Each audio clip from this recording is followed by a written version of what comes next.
There is a silence hidden within the oldest texts humanity ever pressed into clay, a silence that feels deliberate, heavy, as if something immense stepped away without leaving a trace.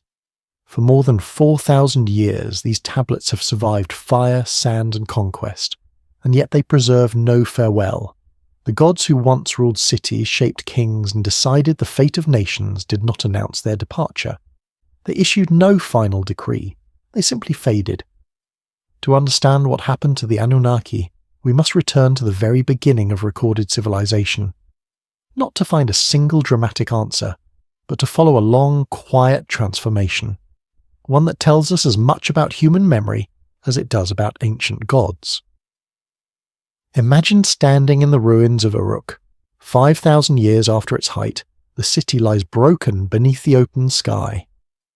The massive walls that once enclosed one of the world's first true metropolises have eroded into low ridges of mud brick, slowly returning to the desert.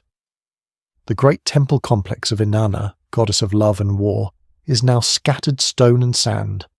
The ziggurat that once symbolized a bridge between heaven and earth has become a weathered hill, its stepped form barely visible. And yet, this is where everything began.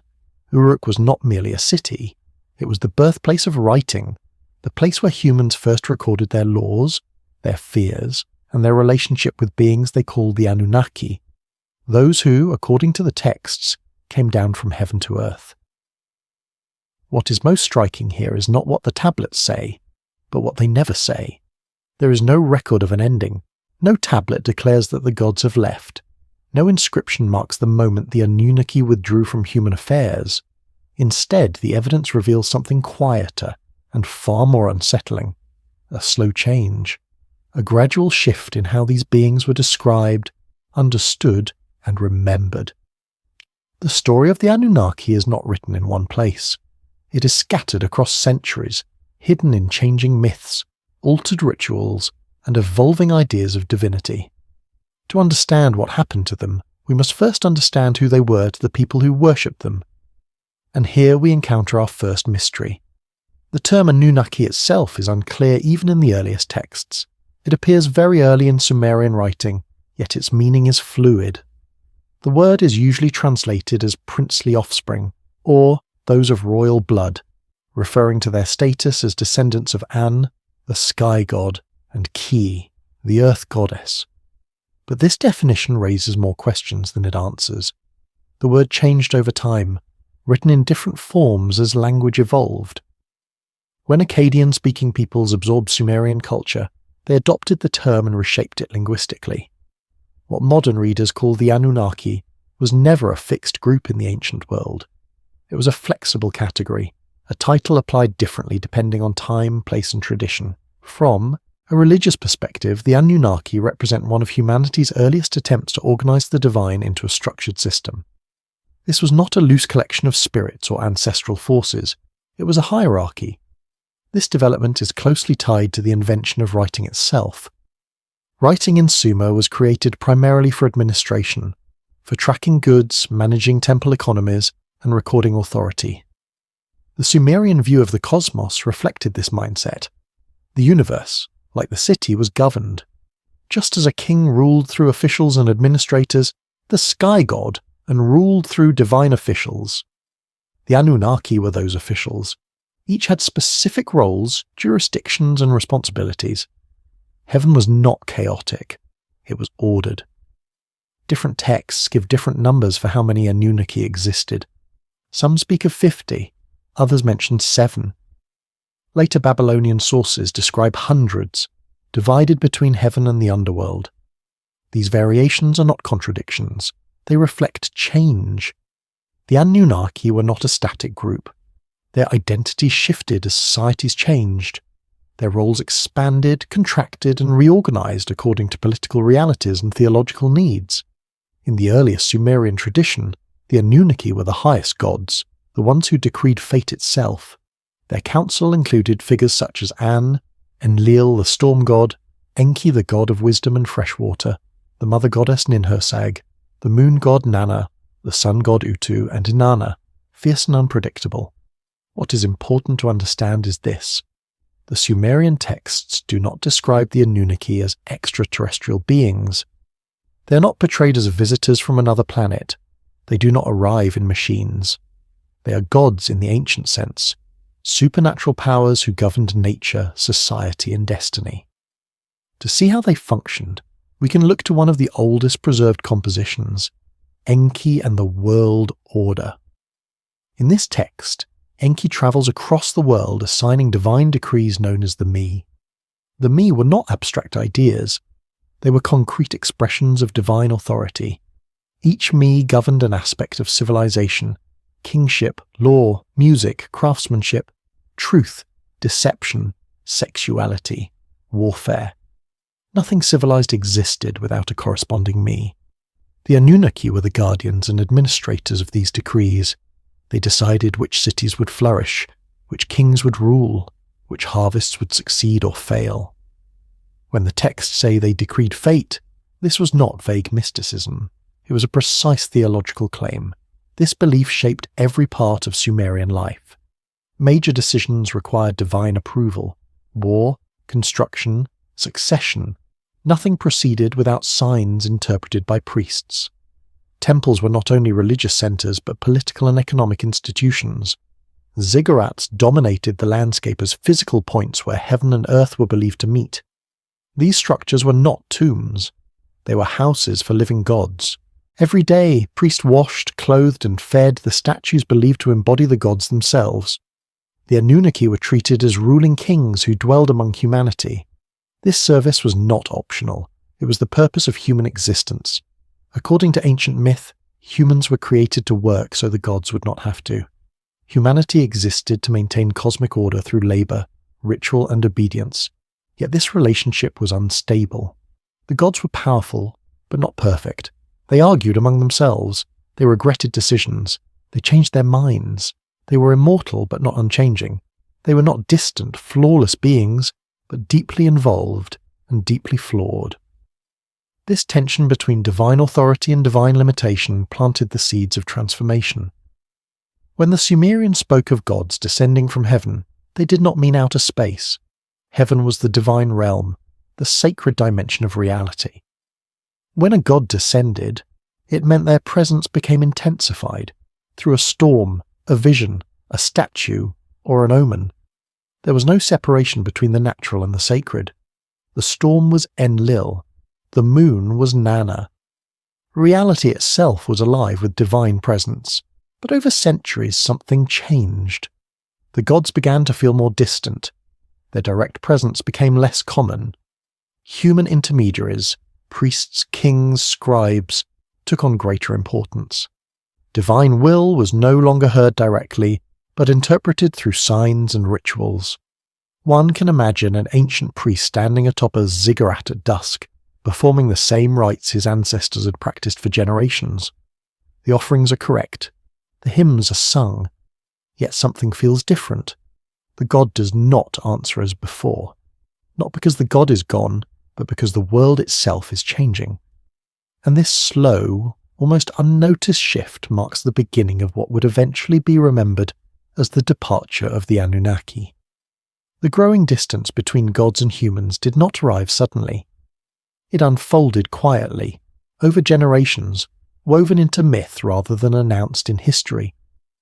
To understand this shift, we must turn to one of the most important figures in all Mesopotamian literature, Gilgamesh. Gilgamesh was king of Uruk, the same city whose ruins still lie beneath the desert sun. According to the epic that bears his name, he was 2/3 divine and 1/3 human.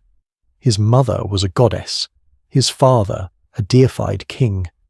He possessed immense strength, beauty, and authority, and yet, despite his divine blood, he was mortal. This contradiction lies at the heart of the story. At the beginning of the epic, the gods are still present. They intervene directly. They create Enkidu to challenge Gilgamesh. They listen to prayers. They punish, reward, and manipulate events openly. The Anunnaki and the great gods still shape the world with visible hands, but everything changes when Enkidu dies. For the first time, Gilgamesh is forced to confront the reality that even someone so close To the divine cannot escape death. Terror takes hold of him, not fear of battle, not fear of defeat, but fear of the inevitable end, and so he sets out on a journey no human was meant to complete. He seeks Utnapishtim, the survivor of the Great Flood, the one man who was granted eternal life by the gods. Gilgamesh's journey takes him beyond the boundaries of civilization. He passes through the twin mountains where scorpion beings guard the path of the sun. He crosses the waters of death. Step by step, the world becomes less human and more symbolic. This is not just a physical journey. It is a movement away from the familiar presence of the gods and towards something distant and unreachable. When Gilgamesh finally reaches Utnapishtim, he expects to find a being of overwhelming power. Instead, he finds an ordinary man. No throne, no radiance, no divine aura, just a survivor. Utnapishtim's message is devastating. Immortality was never meant for humanity. His own eternal life was not earned. It was granted once after the flood, and it will never happen again. There is no path, no ritual, no heroism that can force the gods to bend. To prove this, Utnapishtim challenges Gilgamesh to stay awake for 6 days and 7 nights. Gilgamesh fails almost instantly. He cannot conquer sleep, the shadow of death. And in that failure, the truth becomes clear. The boundary between gods and humans is fixed. The age of direct divine favour has ended. As a final gesture of mercy, Utnapishtim reveals the existence of a plant that can restore youth. Gilgamesh retrieves it from the depths of the cosmic waters, risking his life for one last chance. But on his return, the plant is stolen by a serpent. Renewal slips away. Immortality is lost forever. Gilgamesh returns to Uruk not as a god, but as a man who understands his limits. He points to the walls of the city built by human hands and realizes that this is the only immortality available to him. Not divine life, but lasting legacy. This moment marks a profound change in religious thought. The gods are still there, they still exist, but they are no longer reachable in the same way. The Anunnaki no longer walk openly among humans. They no longer grant exceptions. Their decisions feel distant, final, and indifferent. This theme becomes even darker in the myth of the flood. In the Atrahasis story, humanity exists because the gods needed labour. Humans were created to relieve the lesser gods from exhausting work. For a time, the system functions. Temples are maintained. Offerings are given. Order is preserved. Then humanity grows too numerous. Human noise disturbs Enlil, the chief authority among the gods. The sound of civilization itself becomes unbearable. And so the gods attempt to reduce the population, first with plague, then with famine, then with drought. Each time, humanity survives. Finally, Enlil decides on total destruction. A flood will erase humanity completely. This decision reveals something crucial about the Anunnaki and the gods who rule with them. They are not moral guardians in a modern sense. They do not act to preserve justice or compassion. They act to preserve balance and comfort within the divine order. Enki, however, cannot accept total annihilation. He doesn't openly defy the divine council, but he finds a way around it. He speaks to a wall, knowing a righteous man named Atrahasis will hear. Instructions are given, a boat is built. The flood comes. Human civilization is nearly wiped out. When the waters recede and Atrahasis offers a sacrifice, something revealing happens. The gods swarm to the smoke like starving creatures. Without humans, they have gone hungry. Without worship, they weaken. This moment exposes the fragile dependency at the heart of the divine system. The gods need humans just as humans need gods. After the flood, a new agreement is formed. Humanity will continue, but with limits. Death becomes unavoidable. Infant mortality is introduced. Some women will not bear children. Suffering is woven permanently into human existence. But something else changes as well. The gods withdraw. They do not leave the world physically, but they step back from direct involvement. No more walking openly among humans, no more constant intervention. Divine will is now communicated through kings, priests, omens, and dreams. The age of intimacy ends. From this point forward, The Anunnaki are no longer experienced as present rulers. They become distant authorities. Their decisions shape fate, but their voices are rarely heard. This shift reflects a deeper transformation in human consciousness. Early Sumerian religion existed in a world where nature and divinity were inseparable. A storm was not caused by a god. The storm was the god. But as societies grew more complex, as irrigation systems, cities, and writing gave humans greater control over their environment, the divine began to move away from immediate experience. The sacred became abstract. The Anunnaki did not disappear. They became less visible. Over time, their personalities softened. Their conflicts faded from storytelling. Their roles became symbolic rather than personal. And slowly, without ceremony, they began to recede from daily life. People still prayed. Temples still stood. But the gods no longer felt close. It is here, in this quiet distance, that the idea of the Anunnaki leaving truly begins, not as an event, but as a perception. The gods had not gone elsewhere. Humanity had moved into a new way of understanding the world, and this transformation would accelerate dramatically as new powers rose, new empires formed, and new gods claimed the highest throne. As the distance between gods and humans grew, the world itself was changing. Small city-states were giving way to larger political entities. Local rulers were being replaced by kings who governed vast territories, and as human power centralized, so too did the divine. This shift begins with conquest. Around the end of the 3rd millennium BCE, the Sumerian city-states were absorbed into the empire of Akkad. Sargon of Akkad did not merely conquer cities, he unified them under a single authority, and with this unification came a profound religious transformation. The Akkadians did not destroy the Sumerian gods, instead they absorbed them. An, the distant sky father, became Anu. Enlil retained his role as lord of wind and authority. Enki became Ea, the wise god of water and hidden knowledge. Inanna merged with Ishtar, gaining an even broader and more complex identity. This process did not feel like loss to those living through it. It felt like continuity. But something subtle had changed. The gods were no longer bound to individual cities in the same way. Their identities stretched across regions. Their personalities became more generalized. The Anunnaki, once deeply tied to specific places and communities, were becoming imperial gods. This transformation accelerated during the rise of Babylon. When Hammurabi made Babylon the dominant power of Mesopotamia, theology followed politics. A city that ruled the world required a god who ruled the cosmos. And so Marduk rose. Marduk had once been a minor local deity, but Babylonian priests rewrote the universe around him.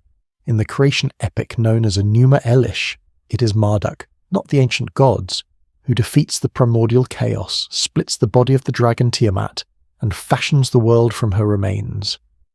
The older gods are still present in this story. The Anunnaki still exist, but they are no longer decisive.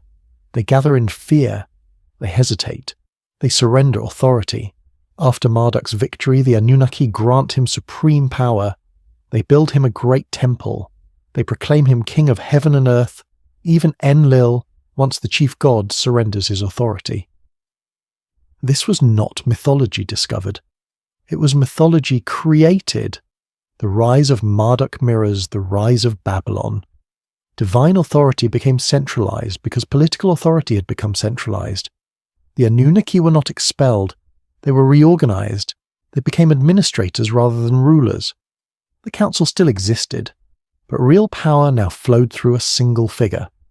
Fate was no longer collectively debated. It was issued from above. This marks a crucial stage in the transformation of the Anunnaki.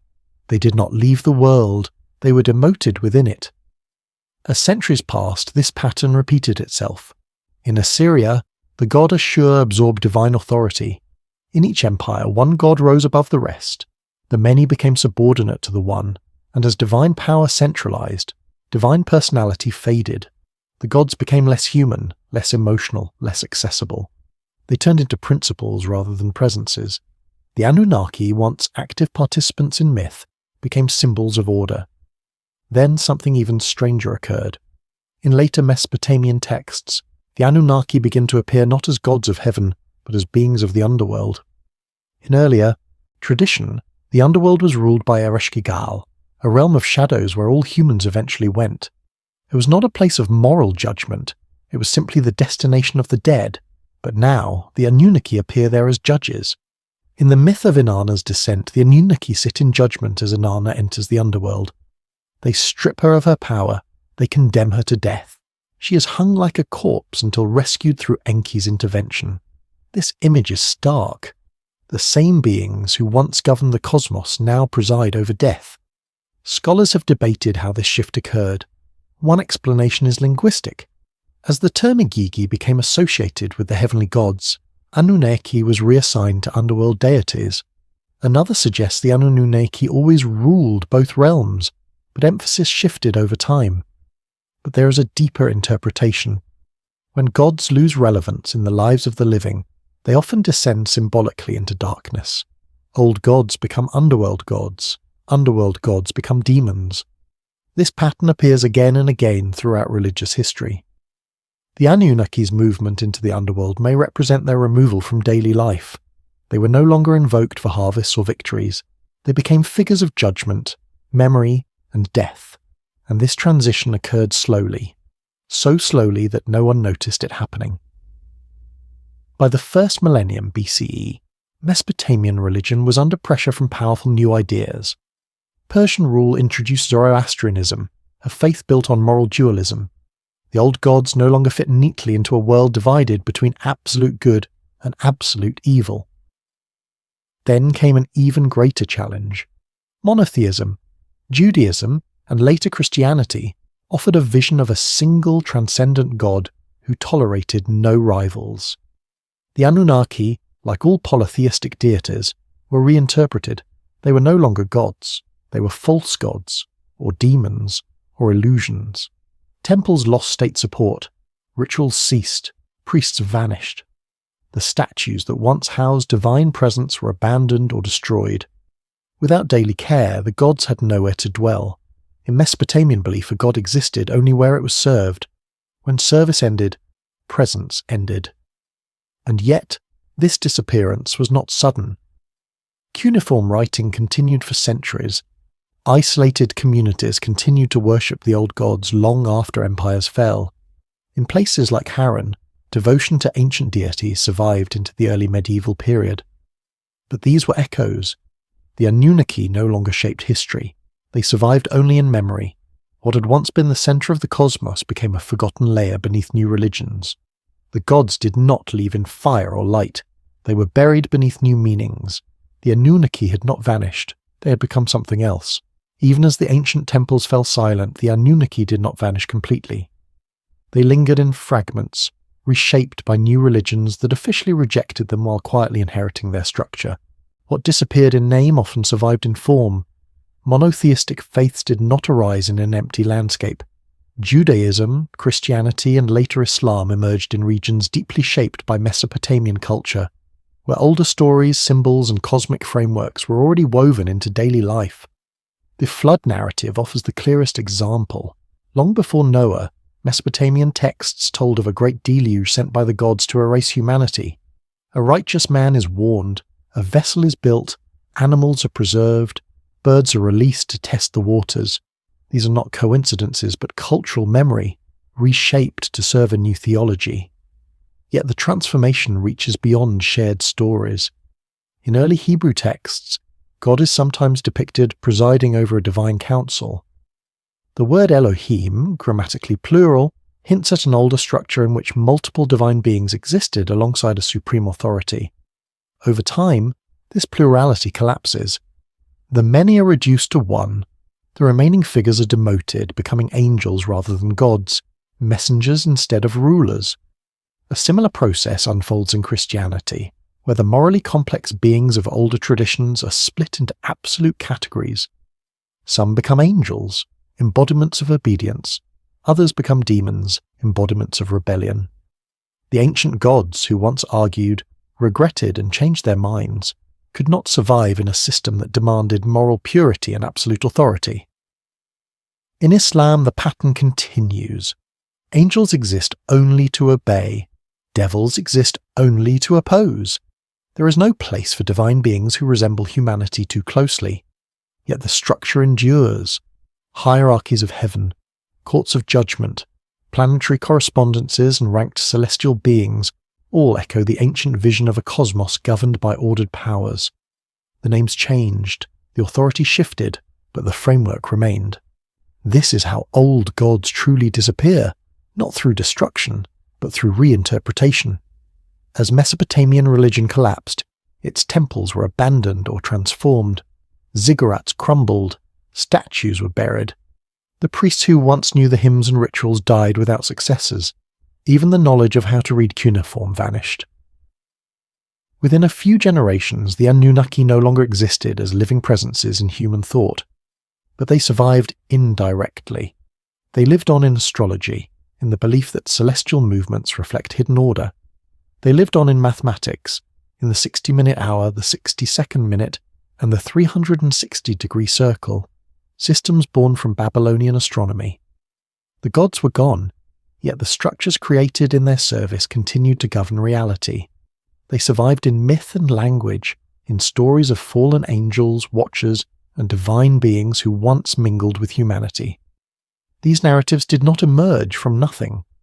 They are echoes of older patterns, reshaped by new belief systems. The Anunnaki were no longer named, but they were not entirely erased. This raises a deeper question. If the Anunnaki did not physically leave the world, what does it mean to say they departed at all? The answer may lie not in history, but in human consciousness. Early Sumerian religion belonged to a world where the sacred was immediate. Gods lived in storms, rivers, and stones. Divinity was not distant or abstract. It was present, unpredictable, and personal. As societies grew more complex, as cities expanded and empires formed, that immediacy became difficult to sustain. Law replaced ritual negotiation. Bureaucracy replaced divine argument. The sacred withdrew from nature and relocated into abstraction. The Anunnaki were perfectly suited to a world of city-states and local power. They were not suited to universal empires or moral absolutism. They were too human, too divided, too contradictory. They were not violently removed. They were simply left behind, not rejected but outgrown. This does not mean that later religions were superior, only that they answered different needs. Where polytheism allowed negotiation and multiplicity, monotheism demanded unity and obedience. Where the Anunnaki could fail, the new god could not. Something was gained in this transition. Something was also lost. The intimacy between humans and the divine faded. The gods no longer needed food. They no longer depended on worship. They no longer argued or hesitated. Yet the impulse that created them never disappeared. Humans still build sacred spaces. They still seek meaning beyond themselves. They still look to the heavens and wonder whether something greater exists.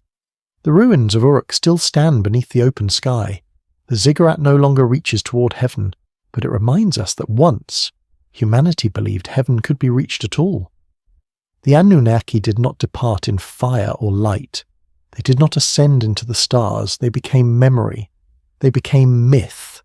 They became the foundation beneath newer stories that still struggle with the same questions of origin, fate, suffering, and purpose. The Anunnaki are gone because we no longer speak to them, not because they were proven false, but because human understanding moved on. Yet the questions they embodied remain unanswered, and as long as humanity continues to search for meaning in a vast and uncertain universe, the gods of the first cities have not entirely vanished.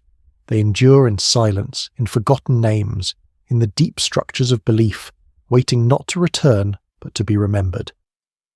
The silence left by the Anunnaki is not empty. It is filled with echoes. When a civilization abandons its gods, it does not abandon the need that created them. That need simply finds new forms. To understand what finally happened to the Anunnaki, we must look not at temples or tablets, but at the long arc of human thought itself. In the earlier cities of Mesopotamia, the world was experienced as alive with intention. Rivers could bless or destroy. Storms could nourish or punish. Fertility and famine arrived. Without warning, in such a world it made sense to imagine powerful beings behind every force. The Anunnaki were not distant creators standing outside reality. They were woven into it. They were present in every success and every catastrophe. To live was to exist in constant negotiation with them.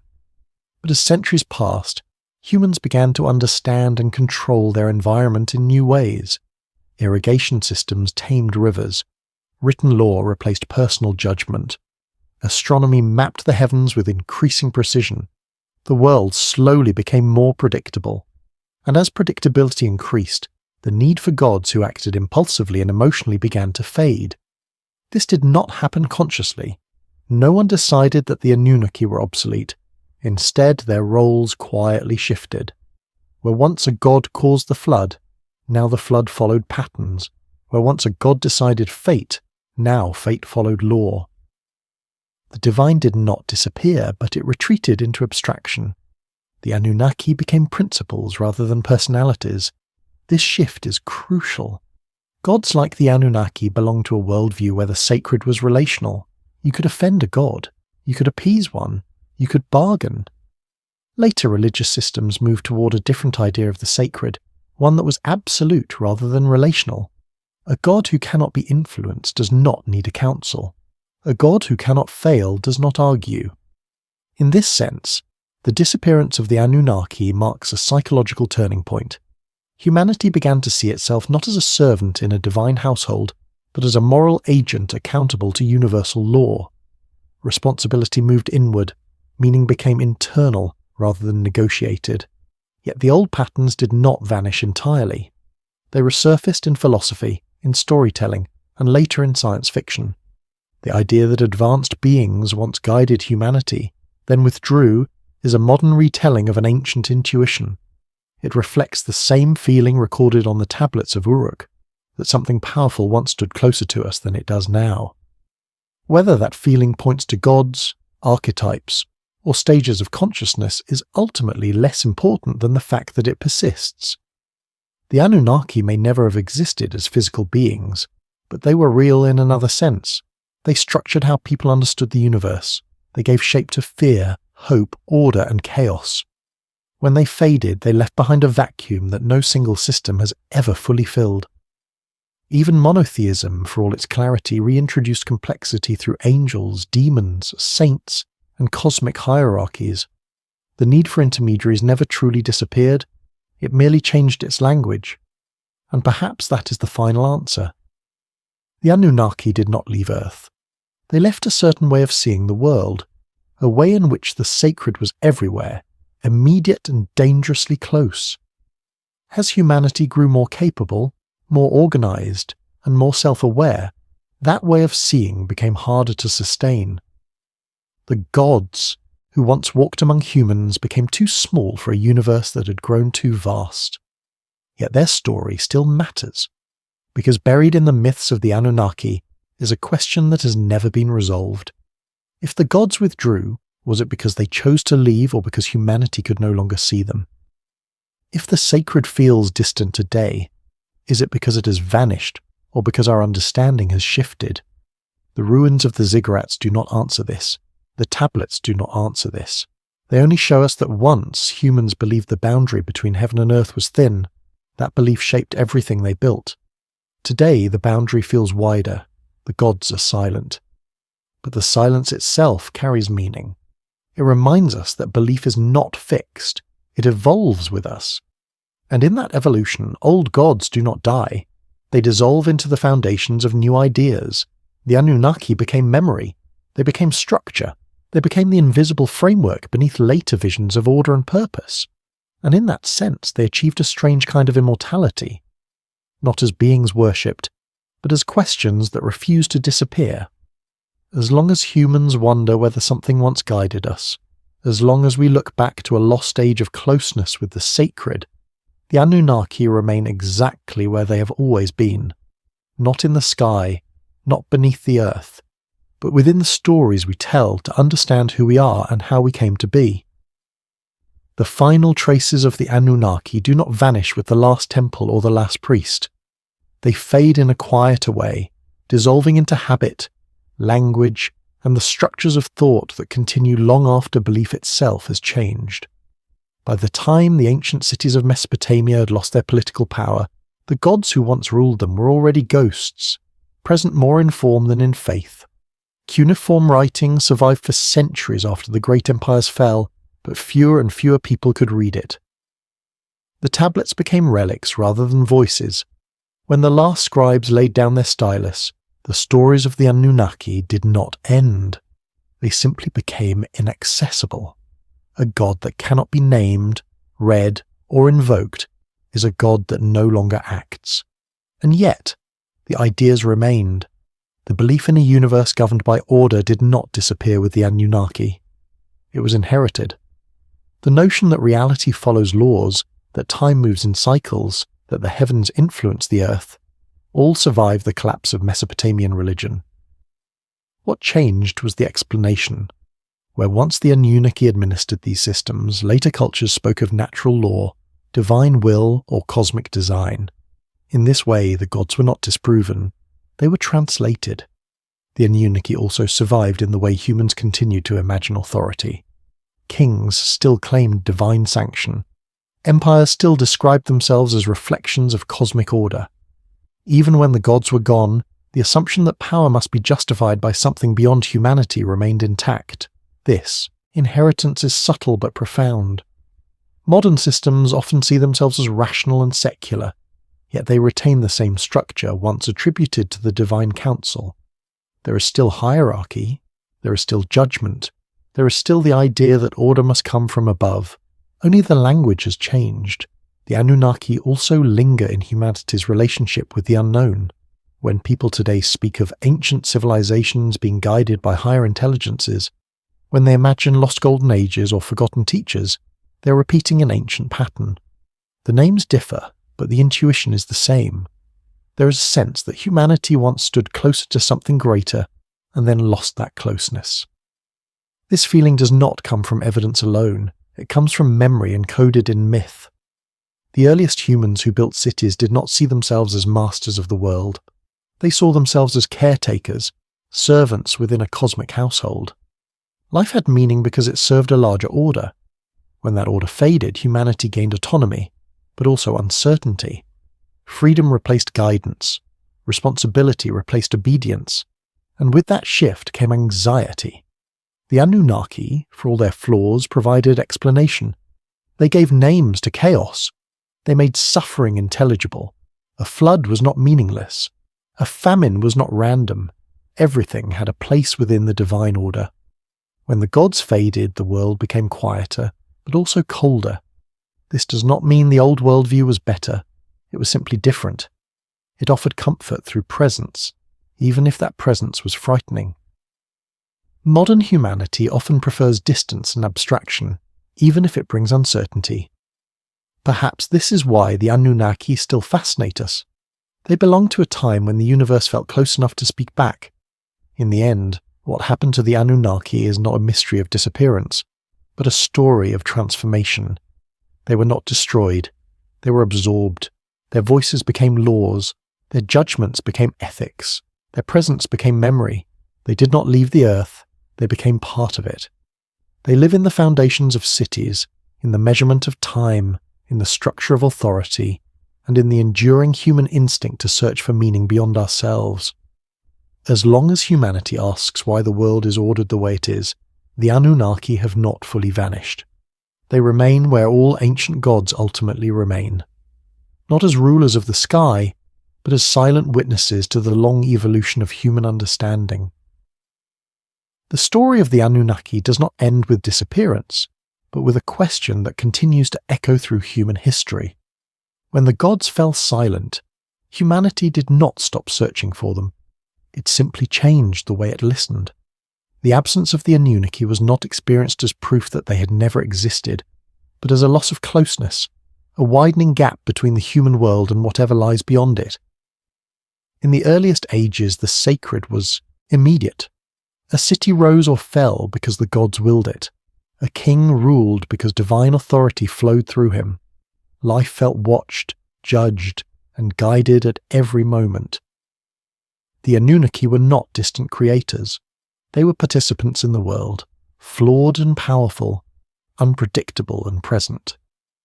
Their withdrawal, whether real or perceived, marked the end of that intimacy. As centuries passed, humans learned to stand alone. They no longer expected the gods to walk beside them or speak directly. Meaning was no longer delivered through signs alone, but through reflection, law, and later, philosophy. The world became something to understand rather than negotiate with. In this new framework, gods like the Anunnaki had no clear place. Yet the human mind did not abandon the need for origin stories. Where once the Anunnaki shaped humanity from clay, later traditions spoke of a single creator. Where once divine councils debated fate, later systems spoke of immutable law. The structure endured even as the figures vanished. This continuity reveals something essential. Gods are not only objects of belief, they are expressions of how humans understand reality. When reality changes, gods must change with it, or be left behind. The Anunnaki belonged to a world where survival depended on appeasing forces beyond control. When control increased, belief adapted. Still, something was lost in the process. The old gods were close enough to blame, to argue with, to fear. Their presence gave suffering a face. Their absence left humanity alone with its questions. Modern explanations offer clarity, but rarely comfort. We know how floods happen, but not why they happen to us. Perhaps this is why ancient gods continue to return in new disguises. In literature, in myth, in speculation about forgotten ages and advanced beings, the Anunnaki reappear. Not as literal rulers, but as symbols of a time when the universe felt responsive. The Anunnaki did not leave behind answers. They left behind longing.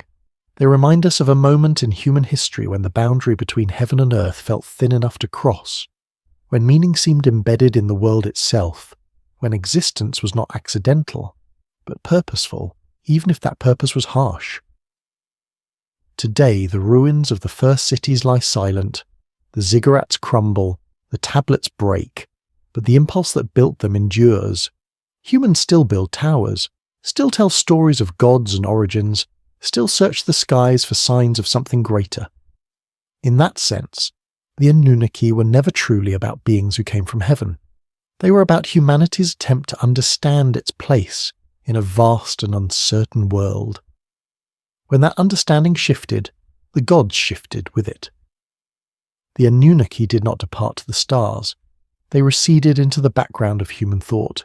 They became part of the deep memory of civilization, influencing how later cultures imagined divinity, authority, and order. And so, their final legacy is not a mystery of disappearance, but a mirror held up to humanity itself. As we changed, so did our gods. As we grew more capable, they grew more distant. As we learned to explain the world, we lost the feeling that the world could explain itself to us. The Anunnaki remain where they have always been in the end, in the stories we tell about beginnings, in the questions we ask about meaning, in the quiet sense that something once watched over us, and that we are still trying to understand what it was. That's what happened to the Anunnaki. They became part of us. The last stage of the Anunnaki story is not written on clay, stone, or parchment. It is written in absence.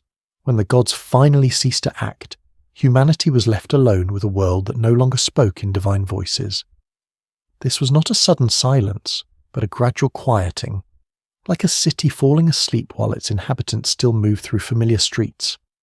At first, nothing seems different. The rituals continue, the words are spoken, the offerings are made, but slowly the answers stop coming. What makes the Anunnaki unique among ancient gods is not simply that they were forgotten, but that their forgetting coincided with the birth of a new way of thinking. They belonged to a time when meaning was external, imposed from above, administered by powers beyond human control. Fate was decreed, not discovered. Order was enforced, not inferred. To live was to exist within a cosmic hierarchy that had already decided one's place. As that worldview dissolved, something unprecedented happened. Humans began to see themselves as the primary agents of history. Responsibility shifted inward. Failure was no longer always divine punishment. Success was no longer always divine favor. The world became something to be understood, managed, and eventually transformed. This shift did not feel like progress to everyone. For those who lived through it, the disappearance of the gods must have felt like abandonment. The Anunnaki had been harsh, but they were present. They explained suffering, even if the explanation was cruel. When crops failed, there was a reason. When cities fell, there was meaning. Without the gods, misfortune became arbitrary. Pain became unexplained. In many ways, the long decline of Mesopotamian religion mirrors the experience of a child growing into adulthood. Early life is shaped by authority, protection, and punishment. The world feels guided. Then, slowly, guidance recedes. Rules remain, but the enforcers are no longer visible. Freedom expands, but so does uncertainty. The Anunnaki were the guardians of humanity's childhood. Their disappearance marked the beginning of something lonelier. Yet this loneliness also made new forms of thought possible. Philosophy could not emerge in a world where gods answered every question. Science could not develop where storms were personalities and illness was intention. The retreat of the Anunnaki created space. Into that space flowed reason, observation, and, eventually, self-reflection. This does not mean the gods were false, it means they were functional. They were tools the human mind used to interpret reality at a particular stage of its development. When that stage ended, the tools were set aside. But tools leave marks. The shape of the hand remains changed long after the tool is gone. Even today, the legacy of the Anunnaki can be felt in how we structure meaning. We still imagine invisible systems governing reality. We still speak of fate, destiny, and order. We still personify forces we do not fully understand. The language has changed, but the instinct remains. Modern society often claims to be disenchanted, stripped of myth. But this is an illusion. Myth did not disappear. It fragmented. It reappeared in new forms. Nations replaced gods. Ideologies replaced divine law. Progress replaced destiny. The sacred did not vanish. It relocated. And beneath all of this lies the same ancient question: who governs the world? For the Sumerians, the answer was clear. The Anunnaki ruled. They decided, humans obeyed. That clarity is gone. In its place stands a universe that appears indifferent, vast, silent, governed by laws that do not care whether we exist or not. This silence is what drives the continued fascination with ancient gods. The Anunnaki are not compelling because they might have been real beings. They're compelling because they represent a time when reality felt intentional, when the universe had a face, when meaning was imposed rather than searched for. This is why modern retellings so often reshape them into visitors, creators, or forgotten guides. These stories are not about the past. They're about the present. They express discomfort with a world that no longer explains itself in human terms. In this sense, the Anunnaki never truly left. They transformed into questions. Were we guided once? Did we lose something essential? Was there ever a time when existence made sense without explanation? The ancient texts do not answer these questions.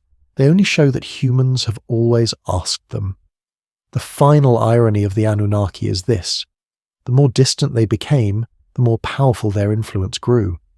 When they ruled directly, they shaped only one region of the world. When they faded into myth, they shaped civilizations that never knew their names. Their stories influenced the Bible. Their cosmology influenced astronomy. Their mathematics structured time itself. Their divine council became the template for angels, archangels, and celestial hierarchies. Their flood became the foundation of global myth. Even their disappearance became a pattern. Again and again, across cultures, we find stories of gods who once walked among humans and then withdrew. The details differ, but the structure is the same: a golden age, a rupture, a separation. These stories are not records of events. They are expressions of a shared human experience, the feeling that the world has become less intimate over time. Whether this feeling reflects a real historical change or an internal psychological shift does not matter. What matters is that it persists. The Anunnaki are the earliest known expression of this pattern. preserved not in oral tradition alone, but in writing. They stand at the threshold between myth and history, between prehistory and memory, and this is why their story feels unfinished, not because they will return, but because the question they embody cannot be resolved. If gods are reflections of how humans understand reality, then every transformation of consciousness will produce new gods and bury old ones. The Anunnaki were not the first, and they will not be the last. They were simply the first to be written down. In the end, asking what happened to the Anunnaki is another way of asking what happened to us. When we stopped hearing divine voices in storms, when we stopped feeding gods in temples, when we stopped believing the universe revolved around our cities, we gained knowledge. We also lost certainty. The clay tablets remain, broken, incomplete, silent. They do not tell us where the gods went. They tell us who we once were. And perhaps that is the most unsettling truth of all. The Anunnaki did not depart to another world. They dissolved into human thought as it evolved beyond them. They became unnecessary, not false. And in becoming unnecessary, they revealed something profound about belief itself. Gods do not disappear when they are disproven. They disappear when they are no longer needed. Yet the need itself never vanishes. As long as humans search for meaning, order, and origin, the spirit of the Anunnaki endures, not as rulers of heaven, but as reminders of a time when the universe felt close enough to touch and terrifying enough to worship. That is their final legacy. Not a mystery of departure, but a record of transformation. A story of how the sacred changes shape as humanity changes with it. The story does not truly end, because what the Anunnaki represent is not confined to one civilization or one era. Their disappearance marks a threshold, a moment when humanity crossed from one way of understanding reality into another. And once that threshold was crossed, there was no return to the old intimacy between gods and humans. When later generations looked back toward the distant past, they did not see living gods. They saw ruins, broken temples, strange symbols carved into clay, names whose meanings were no longer clear. The Anunnaki became shadows of shadows, their once central role reduced to fragments studied by scholars and reimagined by storytellers. Yet even in this reduced form, they retained a strange gravity. This is because the Anunnaki occupy a unique position in human memory. They are not purely mythological in the way later gods often are.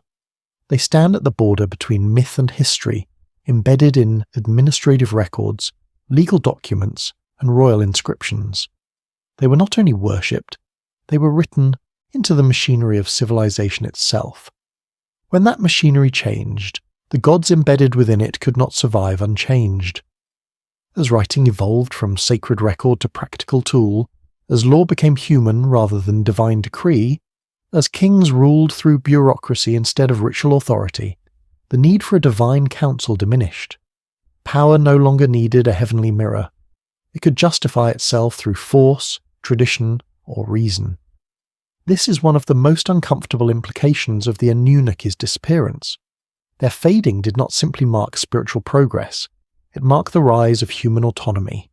Humanity no longer needed gods to explain authority, because authority could now explain itself. Yet autonomy came at a cost.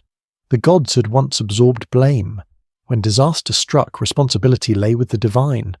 When injustice prevailed, it was fate. When death arrived, it was decree. Without the Anunnaki, these burdens shifted onto humanity. We became responsible not only for our actions, but for the structure of the world we inhabited. The universe no longer owed us explanations. This may be why later religions reintroduced transcendence in a different form. A single, all-powerful God restored meaning without restoring intimacy. The divine was no longer nearby, but it was absolute. It did not argue. It did not hesitate. It did not need feeding. It judged rather than negotiated. In this new framework, the Anunnaki could not exist. They were too flawed, too divided, too human. Their disappearance was not an accident of history. It was a necessity of theological evolution. But evolution does not erase its past. It builds upon it. The Anunnaki survive in the architecture of belief, in the idea that reality is governed by unseen systems, in the assumption that order exists beyond perception, in the human impulse to personify complexity, even when we deny doing so. Even today, when we speak of forces, systems, or mechanisms that shape our lives, we echo the language once used for gods. We no longer call them divine, but we still treat them as powerful, invisible, and authoritative. The names have changed, the posture remains. This suggests a deeper truth. The Anunnaki were not simply gods. They were a way of thinking. They allowed early humans to map a chaotic world into something structured and intelligible. They made uncertainty bearable by giving it faces and names. When those faces faded, the uncertainty did not disappear. It simply took new forms. In modern times, this uncertainty often returns disguised as nostalgia. Stories of lost golden ages, forgotten civilizations, ancient teachers who once guided humanity. These narratives are not about historical recovery. They are about emotional longing. They express a desire for a time when meaning was given rather than sought. The Anunnaki are powerful symbols because they belong to that imagined closeness. A time when humanity did not feel alone in the universe. Whether or not such a time ever truly existed is irrelevant. What matters is that humans believed it did, and belief shapes reality more deeply than facts alone ever could. The tablets from Mesopotamia do not tell us that gods flew away or ascended to distant worlds. They tell us that gods stopped speaking, they stopped intervening, they stopped being necessary. That silence is the real event, and silence is harder to explain than departure. In the end, the question, what happened to the Anunnaki, has no single answer. Historically, they were absorbed, demoted, reinterpreted, and forgotten. Psychologically, they were outgrown. Culturally, they were transformed into structures that persist without names. Symbolically, they remain as reminders of a time when the sacred felt immediate. They did not leave behind ruins alone. They left behind a pattern in which gods rise alongside civilizations and fade as those civilizations change. A pattern in which belief adapts to power, knowledge, and need. A pattern that suggests the sacred is not fixed but fluid. The Anunnaki were not eternal, because eternity belongs only to questions, not answers. As long as humans continue to ask where we came from, who governs existence, and why the world feels both ordered and indifferent, the essence of the Anunnaki survives, not as beings, but as echoes. They are no longer worshipped, they are remembered. And in that remembrance, we do not encounter ancient gods. We encounter ourselves, at the very beginning of history, looking up at the sky and trying, for the first time, to understand what it meant to be human. The final movement of this long transformation is quiet, almost imperceptible. By the time the Anunnaki have fully faded from active belief, humanity no longer notices their absence as a loss. What once would have been terrifying silence becomes normal background noise. The gods do not vanish in a single generation. They are slowly replaced by habits of thought so familiar that their divine origins are forgotten. When people stopped expecting the world to respond with intention, they learned to respond to it themselves. This may be the most decisive change in the entire story. Early civilizations lived inside a universe that watched them. Later civilizations learned to live inside a universe that did not answer back. Between those two states lies the disappearance of the Anunnaki. In the ancient cities of Mesopotamia, the future was not open, it was decreed. Fate was administered by a council. Time moved in cycles determined by divine will. Human choice existed, but only within narrow boundaries. To be human was to fulfill a function in a cosmic system already complete. As that worldview dissolved, the future slowly reopened. History became something that could surprise even the gods, until eventually the gods themselves were no longer required to explain it. Change no longer needed divine authorization. It simply happened. This shift altered how humans understood themselves. Without gods to command labor, work became necessity rather than service. Without gods to legitimize kings, power became political rather than sacred. Without gods to define fate, responsibility became personal. The Anunnaki had once carried the weight of meaning. When they faded, that weight fell onto humanity. and humanity was not prepared. The longing that followed did not disappear. It transformed. Instead of temples, people built philosophies. Instead of offerings, they built systems of ethics. Instead of divine decrees, they built laws. These were not replacements for the gods, but compensations for their absence. In this sense, the Anunnaki did not fail. They completed their role. They belonged to a stage of consciousness in which meaning had to come from outside. When humans became capable of generating meaning internally, the gods no longer had a function to perform, not because they were disproven, but because they were no longer necessary. Yet necessity has a way of returning. Whenever human-made systems fail, whenever law collapses, whenever chaos overwhelms order, the old questions re-emerge. Who governs the world?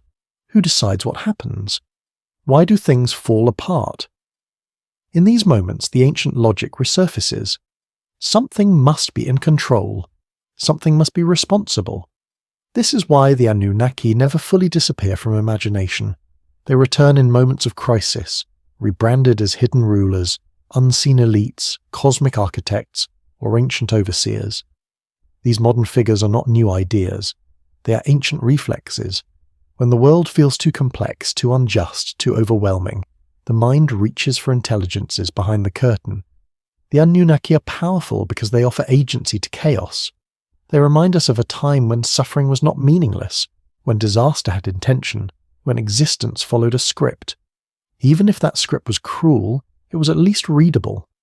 Modern humanity often claims to prefer uncertainty to illusion. Yet uncertainty is heavy. It offers freedom, but no comfort. It allows choice, but demands responsibility. The Anunnaki relieved humans of that burden. They carried the explanation so humans did not have to.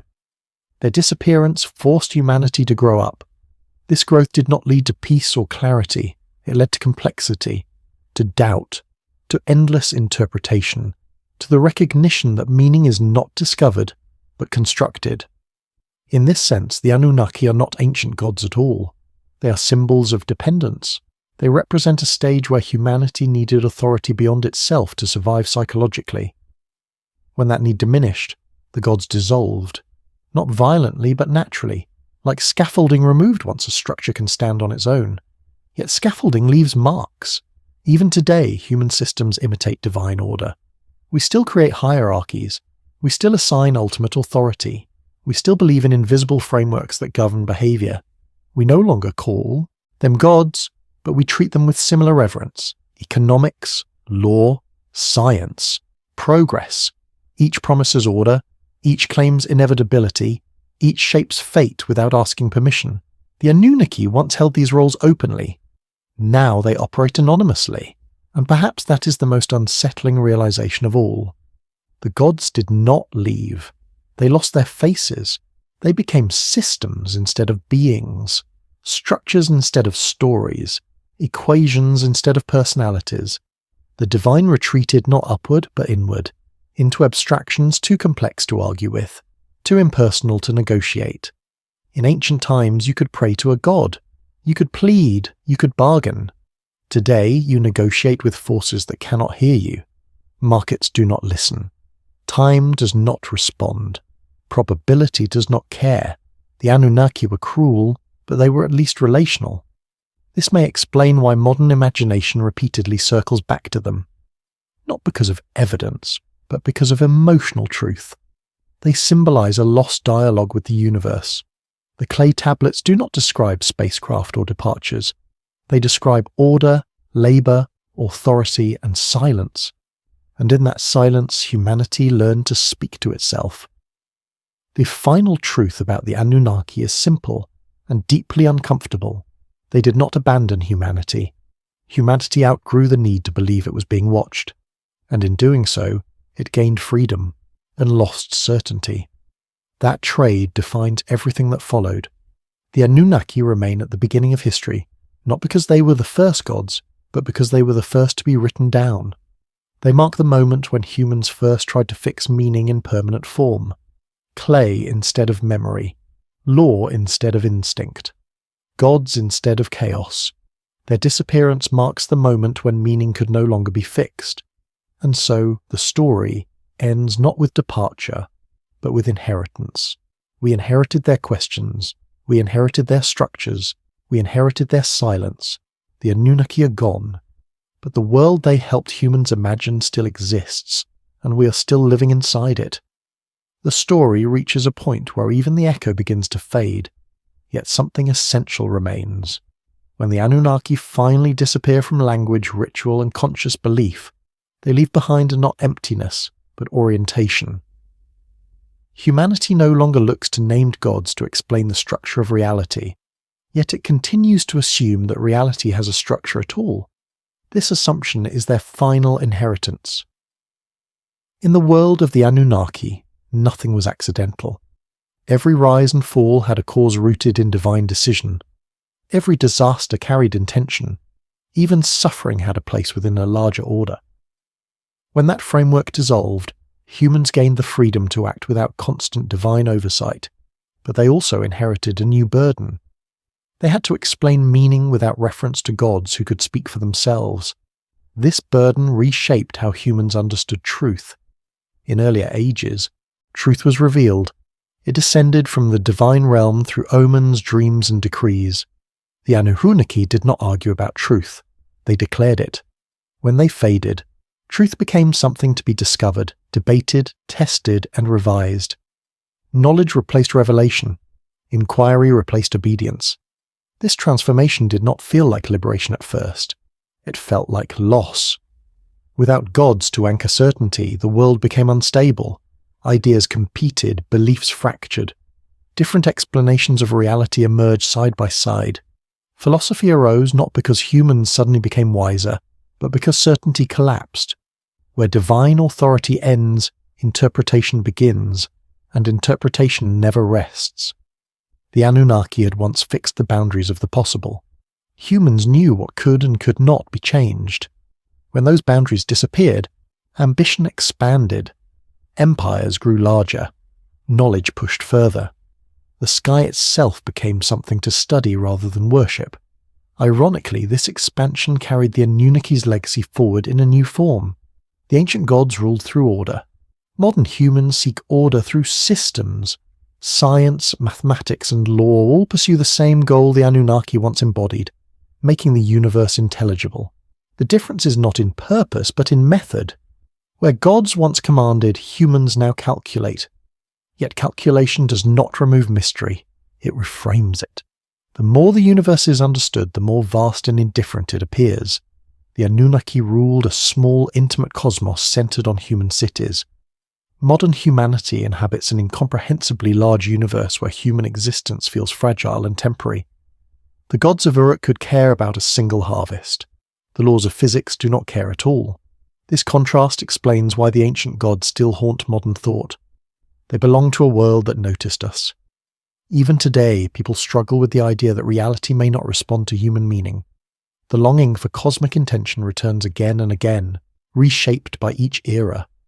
Where once the Anunnaki decreed fate, later generations imagined destiny. Where divine councils once judged humanity, modern narratives imagine hidden systems, simulations, or unseen intelligences. These are not regressions into superstition. They are attempts to restore relationship. The Anunnaki mattered because they were relational.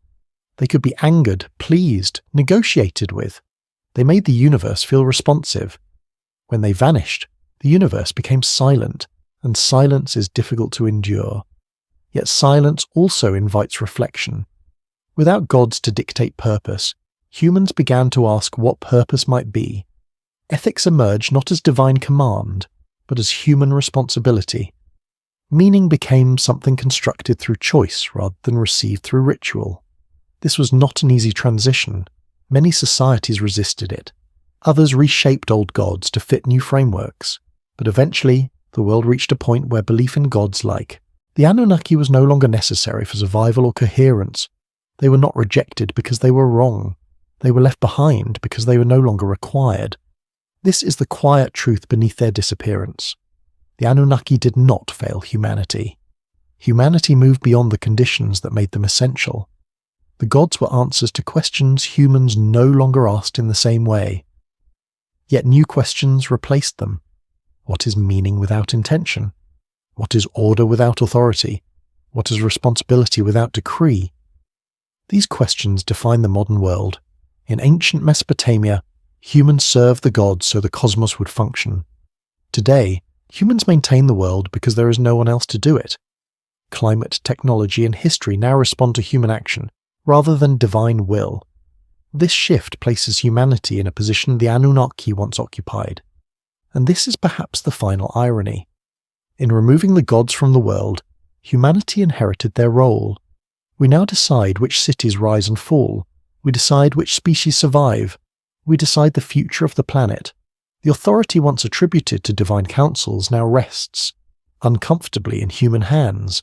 The Anunnaki once decreed fate, now humanity does. This realization is both empowering and terrifying. It explains the nostalgia for ancient gods and the anxiety of modern life. Freedom without guidance is heavier than obedience. The Anunnaki offered certainty at the cost of autonomy. Modernity offers autonomy at the cost of certainty. Neither state is complete. Neither is final. The ancient tablets do not tell us that the gods will return. They do not promise restoration. They simply preserve a moment when humanity first externalized meaning, carved it into clay, and gave it names. Those names are now silent, but the impulse remains. As long as humans seek order in chaos, meaning in suffering, and direction in uncertainty, the essence of the Anunnaki endures, not as gods to be worshipped, but as reminders of a time when meaning felt given rather than chosen. Their story is not about beings who left the earth. It is about a species that learned, slowly and painfully, to stand alone.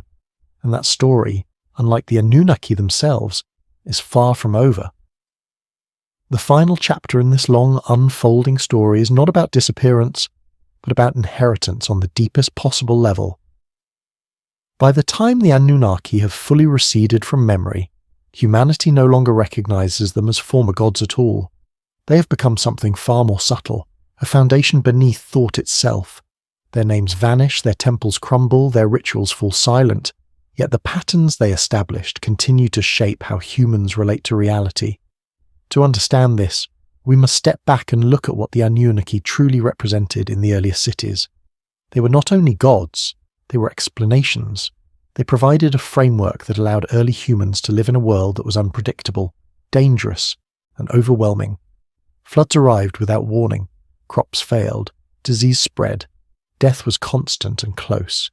In such a world, randomness was unbearable. The Anunnaki transformed chaos into intention. Nothing happened without a reason, even if that reason was cruel or incomprehensible. This transformation was essential for civilization to exist at all. A city cannot survive if its people believe reality is meaningless. The Anunnaki gave structure to fear. They allowed suffering to be placed within a narrative. If a city fell, it was because the gods had withdrawn favor. If a king died, it was because fate had been decreed.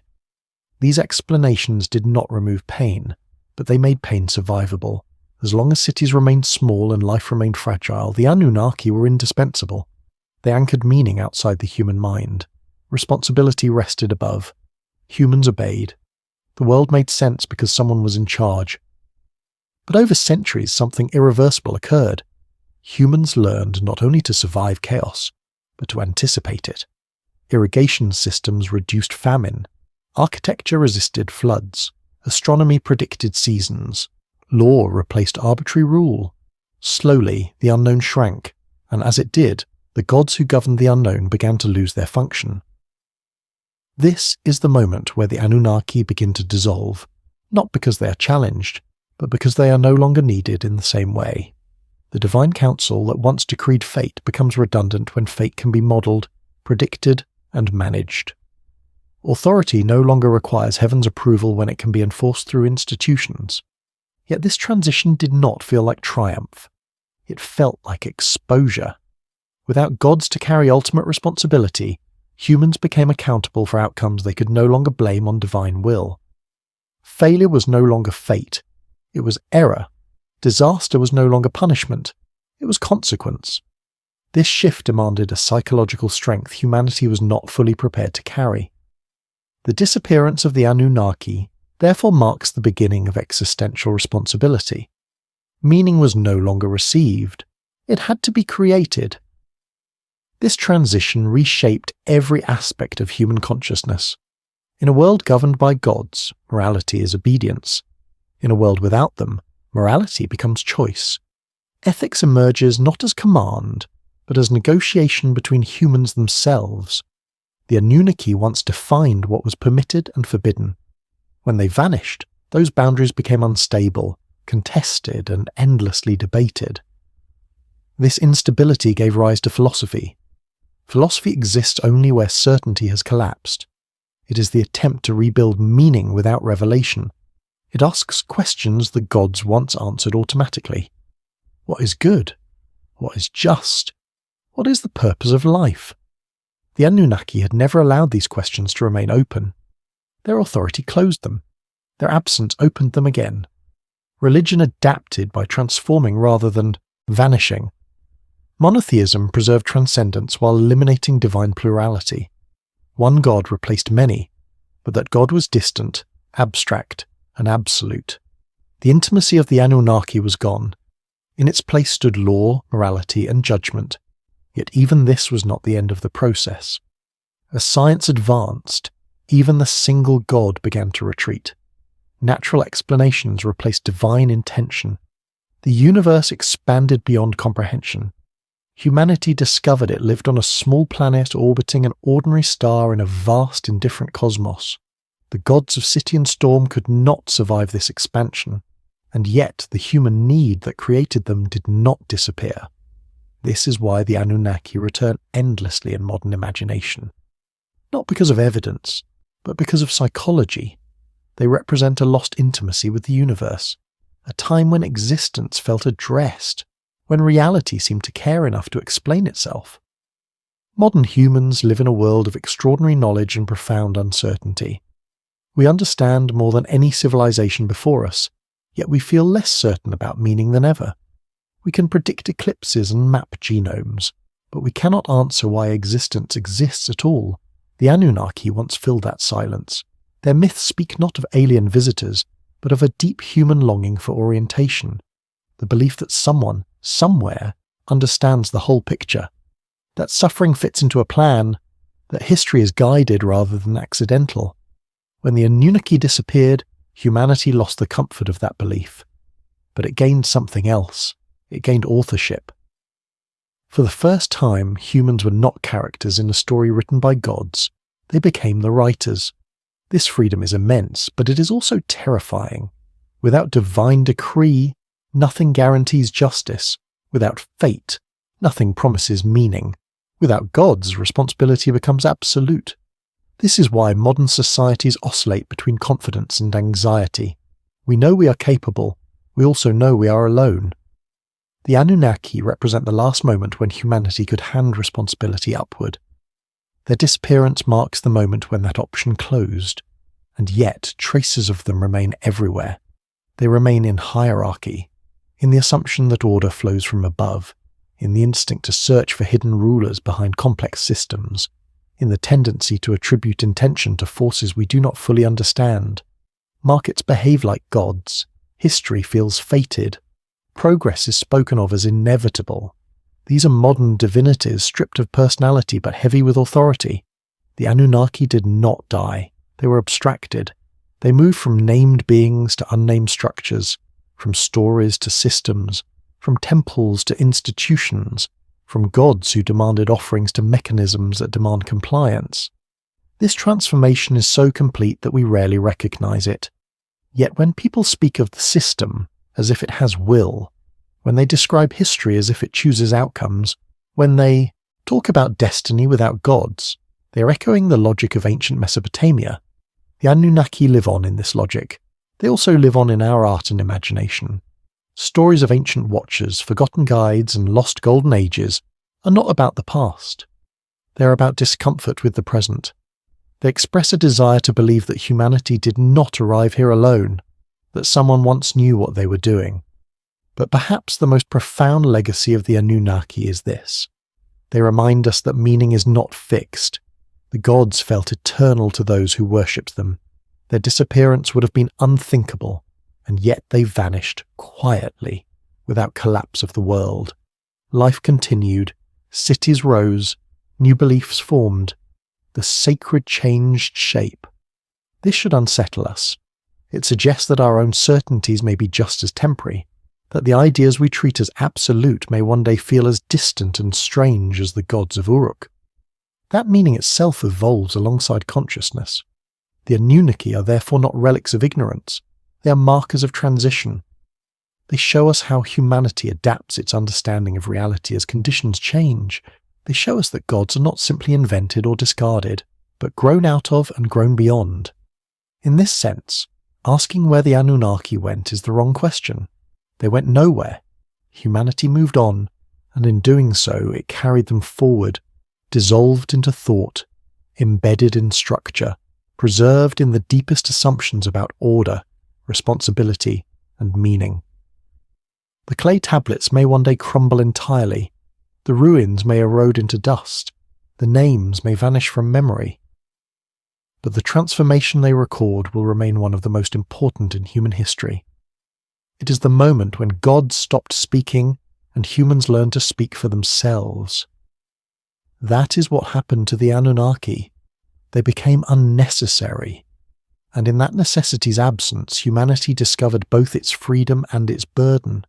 The silence they left behind is not empty. It is the space in which human consciousness continues to grow. The last part of this story is not written as an ending, but as an open horizon. When the Anunnaki finally disappear from belief, memory, and ritual, humanity does not arrive at certainty. It arrives at awareness. The gods do not vanish in fire or judgment. They dissolve into silence, and that silence becomes the condition in which modern humanity learns to exist. At the very beginning of civilization, humans looked outward for meaning. The world was vast, dangerous, and unpredictable. To survive psychologically, intention had to exist somewhere beyond human control. The Anunnaki fulfilled that role. They were not comforting gods, but they were present. They made existence intelligible. Nothing happened without reason because reason itself lived in heaven. By the end of their story, that structure was no longer sustainable. As human understanding expanded, the universe grew larger, colder, and less personal. The sky was no longer a dwelling place for gods, but an expanse of distance and motion. Time was no longer cyclical decree, but linear process.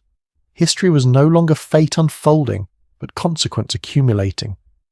The Anunnaki could not survive this expansion, not because they were disproven, but because they were too close, too human, too small for a universe that had become immense.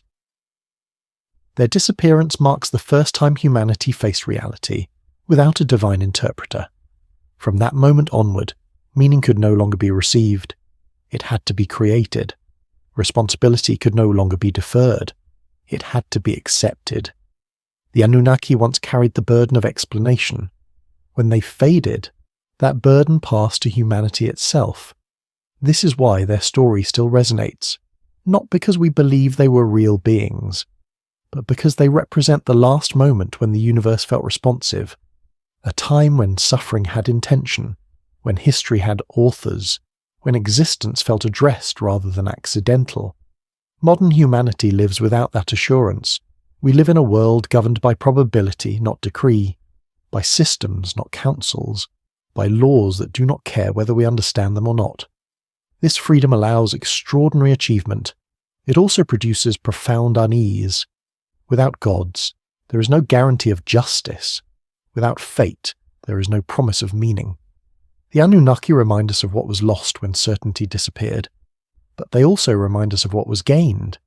Their silence forced humanity to mature, to reflect, to choose, to build a meaning rather than inherit it. The gods of Uruk did not abandon humanity. They completed their function. They carried civilization to the point where it could stand on its own. In this sense, the Anunnaki are not failures of belief. They are successes of development. They existed exactly as long as they were needed. Their final legacy is not found in temples or myths, but in the fact that humanity no longer requires them to explain the world. And yet, the longing they once answered has never disappeared. It has only changed its language. We still search for origin. We still ask who governs reality. We still wonder whether meaning is given or made. These questions are the descendants of the Anunnaki. The clay tablets do not tell us where the gods went. They tell us who we were when we needed them, and in that recognition lies the quiet truth of their story. The Anunnaki did not leave the earth. They faded as humanity learned to carry the weight they once held. Their silence is not emptiness. It is the space in which human consciousness continues to unfold. And as long as we continue to ask why we're here, the shadow of the Anunnaki will remain. Not as gods, but as the memory of the moment when humanity first realized it was alone and strong enough to endure it.